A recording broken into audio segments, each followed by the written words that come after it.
Baik, Assalamualaikum warahmatullahi wabarakatuh. Waalaikumsalam warahmatullahi wabarakatuh. Baik, kami dari kelompok 3 akan memaparkan materi terkait bentuk-bentuk komunikasi. Terlebih dahulu saya akan memperkenalkan anggota kelompok 3 terlebih dahulu.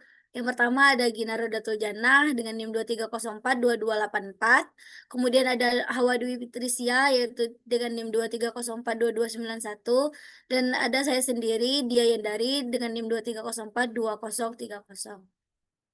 Nah, sebelumnya saya akan menjelaskan pendahuluan terlebih dahulu, yang mana komunikasi merupakan proses penting dalam kehidupan manusia yang memungkinkan terjadinya pertukaran informasi, gagasan, dan perasaan dalam berbagai situasi.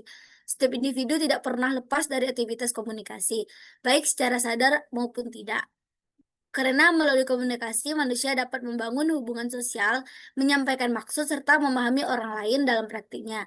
Komunikasi memiliki beragam bentuk yang dipengaruhi oleh situasi dan pihak yang terlibat, sehingga cara penyampaian dan pemaknaan pesan pun dapat berbeda-beda.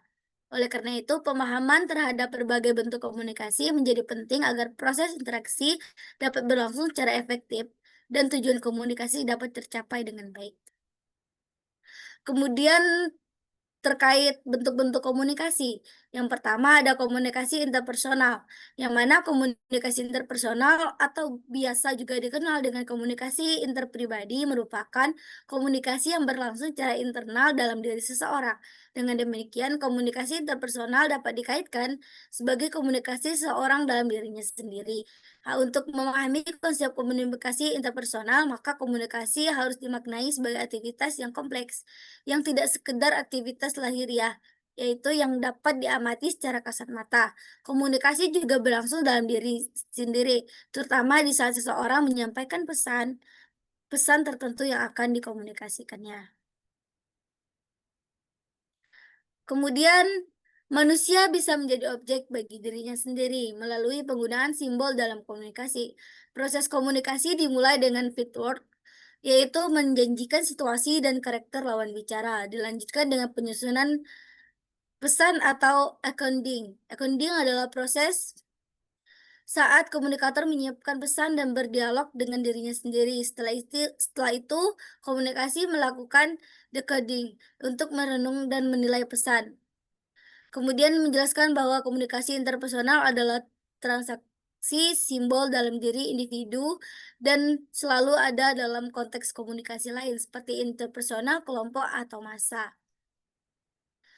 Materi selanjutnya terkait ciri-ciri komunikasi interpersonal yang ada beberapa. Yang pertama terjadi dalam diri sendiri. Komunikasi ini berlangsung di dalam pikiran individu tanpa melibatkan orang lain secara langsung. Kemudian bersifat internal. Proses kok berupa dialog batin seperti berpikir, merenung, atau berbicara dengan diri sendiri. Kemudian ada menggunakan simbol atau bahasa pribadi. Nah, seseorang menggunakan kata-kata, gambar, atau simbol yang dipahami oleh dirinya sendiri. Kemudian ada melibatkan proses berpikir dan perasaan. Tidak hanya logika, tetapi juga emosi seperti senang, marah, ragu, atau takut ikut berperan. Kemudian bertujuan untuk memahami diri sendiri, digunakan untuk mengambil keputusan, mengevaluasi diri, dan membentuk konsep diri. Kemudian tidak terlihat secara langsung, karena terjadi dalam pikiran, komunikasi ini tidak bisa diamati secara langsung oleh orang lain. Dan yang terakhir ada berlangsung terus-menerus, komunikasi interpersonal terjadi sepanjang waktu. Nah, materi selanjutnya yang akan disampaikan oleh Gina kepada Gina, silakan. Baik, terima kasih atas kesempatannya moderator. Selanjutnya yaitu komunikasi interpersonal. Komunikasi interpersonal adalah komunikasi antara dua orang. Biasanya ini terjadi secara langsung di tempat yang sama. Namun beberapa orang juga menganggap komunikasi ini bisa terjadi jarak jauh, seperti melalui telepon, asalkan peserta tetap dua orang. Berdasarkan pandangan pakar komunikasi, De Vito mengartikan komunikasi interpersonal dalam tiga perspektif. Yang pertama yaitu berdasarkan komponen, yaitu pengiriman pesan oleh satu orang dan pengirimannya oleh orang lain dengan dampak dan umpan balik yang segera. Kedua yaitu berdasarkan hubungan didik. di mana komunikasi terjadi antara dua orang dengan hubungan yang jelas, seperti penjual dan pembeli atau ibu dan anak. Ketiga, yaitu berdasarkan pengembangan. Komunikasi interpersonal dilihat sebagai proses dari komunikasi tak pribadi menjadi komunikasi yang lebih pribadi atau intim. Next.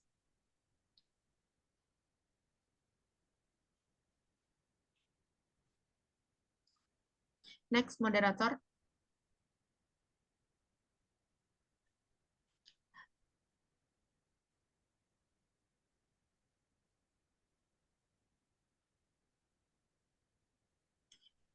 Yang sebelumnya, moderator.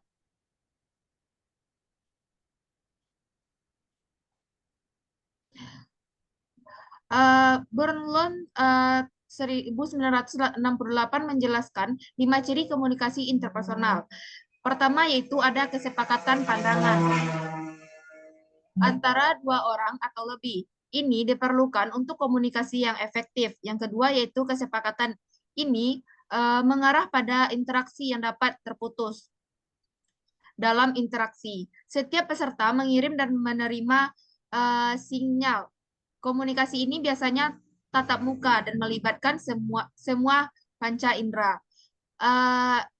Riordan Liliwari 1997 menambahkan 6 ciri, yaitu yang dorongan dari berbagai faktor, dampak sengaja dan tidak sengaja, balas-membalas, hubungan antar pribadi, minimal dua orang, suasana yang bebas, dan penggunaan lambang bermakna.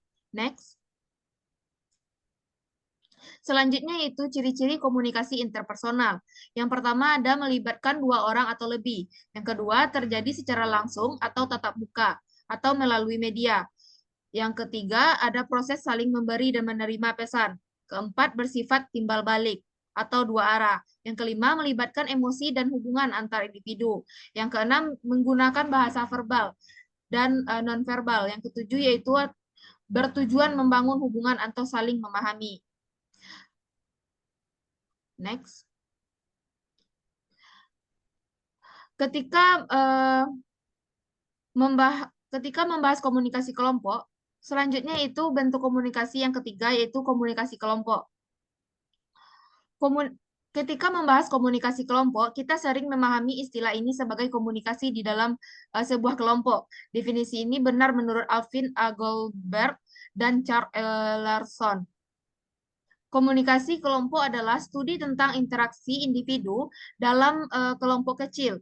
Orang Onong Unjang Effendi tahun 2003 mendefinisikannya sebagai komunikasi antara seseorang komunikator dengan lebih dari dua orang. Marhaini Fajar mengartikan komunikasi kelompok sebagai interaksi sekelompok orang yang memiliki tujuan sama dan merasa menjadi bagian dari kelompok. Next.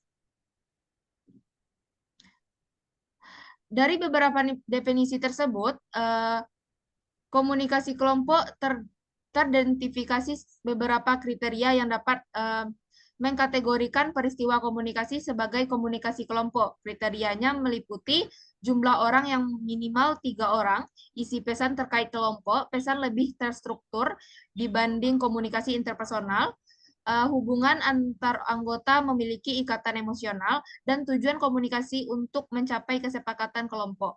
Komunikasi kelompok dibagi menjadi dua jenis, yaitu kelompok kecil dan besar. Komunikasi kelompok kecil bersifat interaktif dan serius, dengan fokus pada kognisi. Sementara itu, komunikasi kelompok besar bersifat linear dan berfokus pada afeksi. Sering terlihat dalam kampanye, politik, dan forum massa lainnya. Baiklah, sekian yang dapat saya sampaikan. Saya kembalikan kepada moderator. Baik, terima kasih kepada Gina telah memaparkan materi. Selanjutnya untuk pemaparan materi selanjutnya yang akan disampaikan oleh Hawa Dewi Patricia. Kepada Hawa, disilakan. Baik, terima kasih kepada moderator atas kesempatannya. Di sini saya akan menjelaskan tentang ciri-ciri komunikasi kelompok, yang mana melibatkan lebih dari dua orang atau dalam satu kelompok. selanjutnya memiliki tujuan atau kepentingan bersama, terjadi interaksi antar anggota kelompok, bersifat dua orang atau lebih atau multi arah, ada struktur atau peran dalam kelompok, misalnya ketua, anggota, menggunakan aturan atau nama norma kelompok, dan terakhir yaitu bertujuan untuk diskusi, pemecahan masalah, atau pengambilan keputusan. Next. Nah, selanjutnya di sini saya akan menjelaskan tentang komunikasi massa, yang mana komunikasi massa sering dihubungkan dengan media massa. Beberapa ilmuwan komunikasi mendefinisikan komunikasi massa ini, yaitu Prof. Onong Ujjana Effendi menjelaskan bahwa komunikasi massa mencakup surat kabar, siaran radio, televisi, dan film. West dan Turner juga menyatakan bahwa komunikasi massa melibatkan banyak audiens melalui media massa dan teknologi komunikasi seperti internet dan email. Definisi komunikasi massa juga sering dikaitkan dengan media massa, yang mana pengertian dasar dari komunikasi massa melibatkan banyak orang dalam tempat yang terpisah. Agar kriteria ini terpenuhi, media massa harus digunakan sebagai saluran komunikasi. Oleh karena itu, komunikasi massa identik dengan media massa. Next. Nah, beberapa ilmuwan lebih mendalami pemahaman komunikasi massa seperti De Vito tahun 1997 yang menyebutkan 5 variabel penting. Variabel tersebut meliputi sumber atau organisasi yang mengeluarkan biaya besar untuk mengirim pesan, halayak atau jumlah yang sangat besar, pesan atau yang dapat diakses oleh siapapun, proses atau satu arah dan dua arah, dan konteks atau dalam konteks sosial. Nah, kriteria komunikasi massa diungkapkan oleh beberapa ahli, yaitu Prof. Onong Ujjana Effendi menyebutkan 4 poin. Yang mana yang pertama itu bersifat umum dan terbuka, komunikasinya heterogen, menimbulkan keserempakan dan hubungan non pribadi. Sutrisna Dewi menambahkan tujuan ciri komunikasi massa yaitu peran terbuka, halayak variatif, saluran mekanis, satu arah, penyebaran cepat, biaya mahal, dan fungsi menyebarluaskan informasi. Wright juga menambahkan 4 ciri, yang mana audiens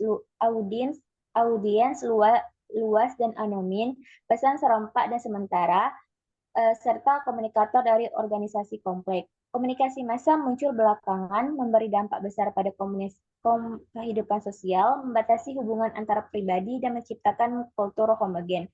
Seiring berkembangnya zaman, komunikasi massa telah berubah menjadi lebih fungsional dan pragmatis. Media massa ini dapat dimanfaatkan oleh berbagai kepentingan, tidak hanya untuk kelompok tertentu. Pluralitas kepentingan masyarakat mengharuskan media untuk bertindak adil dan proporsional, mempengaruhi arah dan orientasi serta fungsi media.